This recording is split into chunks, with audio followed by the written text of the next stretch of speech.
Svakog proljeća se susrećemo s mrazom i utjecajem negativnih temperatura na biljke koje smo posijali i posadili. Pričali smo o voćkama i utjecaju mraza i hladnoće na njihov daljnji rast i razvoj. Danas ćemo pričati o našim presadnicama povrća i cvijeća koji su ovih dana također u tako reći stresnom periodu.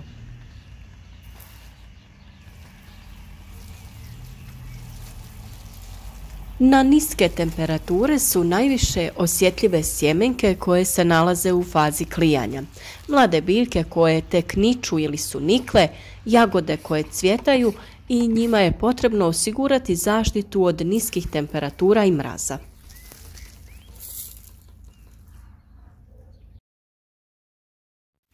Stres za biljke, to jest svojevrstan šok, su ove nadasve velike oscilacije u temperaturama.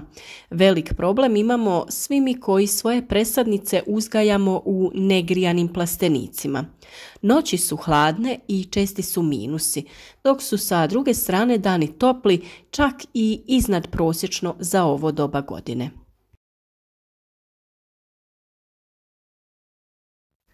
Sve se to vrlo loše odražava na naše biljke. Dnevna temperatura iznad 20 stepeni, koja je u plasteniku dosta i višlja. Iako se prozračuje i otvara, temperature u plasteniku danju dosežu i 30 stepeni.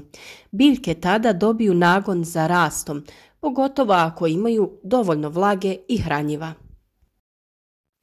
Biljke koje smo sijali u gajbe ili stiropore zbog uštede prostora intenzivno napreduju i vrijeme je za presađivanje u čašice ili kontejnere koji su za to prikladni.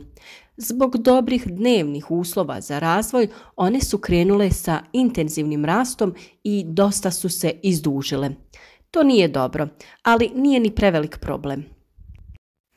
Ono što mi možemo uraditi je da te biljke presadimo u malo dublje posude i stavimo ih u zemlju do pola njihove dužine. Na taj način će se biljke učvrstiti i ojačati. Na prvu će one izgledati dosta loše jer su u svojoj onoj gužvi jedna drugoj pružale oslonac. Sada će joj trebati neko vrijeme da ojača i drži se sama. Drugi problem kod oporavka ovakvih biljaka su upravo vrlo niske noćne temperature koje joj otežavaju. O preparatima koji im u ovakvim situacijama mogu pomoći pričati ćemo pred kraj videa.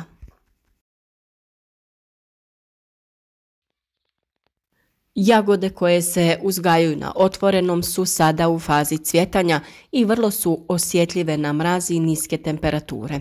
Toplina ih je potaknula na razvoj, a i naš nedavni postupak šišanja ih je potaknuo na aktivnu vegetaciju.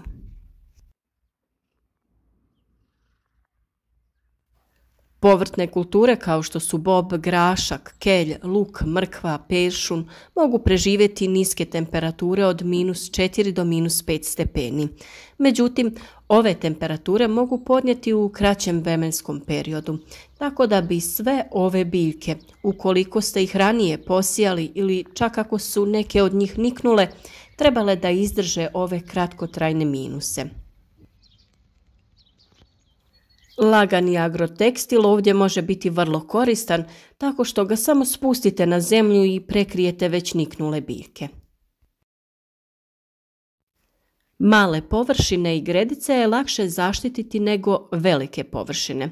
Preko gredica se mogu postaviti lukovi od savitljivih grana, okviri ili cijevi, drvene gajbice. Sve se može pokriti najlonom, folijama, agrotekstilom, posebno proizvedenim za tu namjenu. Pojedinačne biljke se mogu zaštititi drvenim gajbicama, vrećama od jute, plastičnim bocama kojima smo odsjekli dno i stavili ih preko biljaka.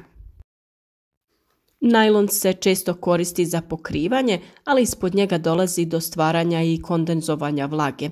Ne smije se stavljati na biljke jer na mjestu dodira dolazi do propadanja biljke. Agrotekstil se proizvodi po tehnologiji netkanja i kao rezultat toga agroplatno ima mnogo pora kroz koje struji zrak i vlaga. To omogućuje biljci disanje i nema nakupljanja vlage. Debljina agrotekstila je različita i to utječe na težinu po površini, kao i na zaštitu od vremenskih uslova. Ispod agrotekstila nema pojave truljenja. Može se koristiti kao dvostruki sloj, lak je za postavljanje i ne zahtjeva armaturu. Mi smo svoje biljke u plasteniku dodatno zaštitili agrotekstilom. Također smo u naše niske tunele postavili nekoliko sijalica koje će dodatno zagrijavati zrak i na taj način spriječiti utjecaj mraza. Upravo na ovaj način iz godine u godinu uspijevamo očuvati naš rasad i korištenje agrotekstila nam se pokazalo jako efikasno. Zaštita biljaka polijevanjem dati će efekte kod malih vrijednosti mraza. Pri hlađenju vodena para se kondenzuje i pada kao rosa na bilje. Ovaj sloj se ledi i štiti biljke. Zalijevanje treba ponavljati svakih 15 do 20 minuta. To je korisnija metoda kod automatskih raspršivača i više se koristi u voćarstvu. U zaštiti od mraza može pomoći paljenje vatre na strani odakle puše vjetar, na taj način dim će biti nošen preko biljaka koje želimo zaštititi. Dim od vatre na koju smo položili vlažnu slamu, sjeno, drvo, lišće ili bilo što sporo gori i stvara gust dim. A u plastenicima se naravno može koristiti neka vrsta peći, plinskih topova i sličnih aparata za grijanje. Bilje se može zaštititi ukoliko se malčira slamom, sjenom, lišćem ili papirom. O ovoj temi smo već pričali i imate detaljan video o načinima zaštite biljaka od mraza na našem kanalu. A naš savjet koji je također jako bitan za biljke u ovom periodu bio bi tretman nekim od preparata na bazi aminokiselina, kao što su na primjer Amixol, Drin, Bioplex, Sinergon i mnogi drugi. Oni se koriste upravo protiv stresa, stimulišu rast biljaka i povećanje klorofila, a biljka se oporavlja za kratko vrijeme. Mi najčešće koristimo upravo Sinergon. Sinergon je organsko tekuće gnojivo koje pospješuje brži oporavak, ali i razvoj biljaka u stresnim uslovima. Sinergon je obogaćen magnezijem, najbitnijim elementom za formiranje klorofila, te željezom, pokretačem procesa fotosinteze. Biljke gnojene Sinergonom su otpornije, aktivnije, vitalnije i produktivnije. Dovoljno je da u 1 litru vode dodate 1 ml ovog sredstva i sa tim tretirate, odnosno obilno pošpricate vaše biljke.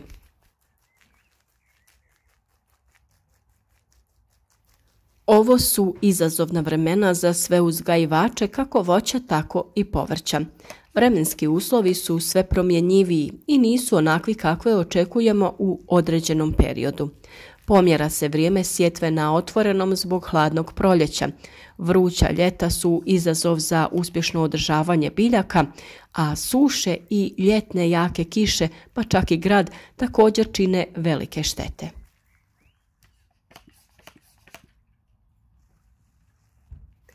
Iako se svi više okrećemo ekološkom uzgoju, jako je teško u ovakvim uslovima očuvati zdravlje naših biljaka. Zato je bitno pri korištenju ekoloških preparata djelovati preventivno. Tu u priču dolazi neizostavna žara ili kopriva koju možemo redovno koristiti kao zaštitu i kao prihranu. S obzirom da je sve bliže vrijeme kada nam je ona dostupna u prirodi, uskoro ćemo pripremiti i detaljan video o njenom raznolikom korištenju u vrtu.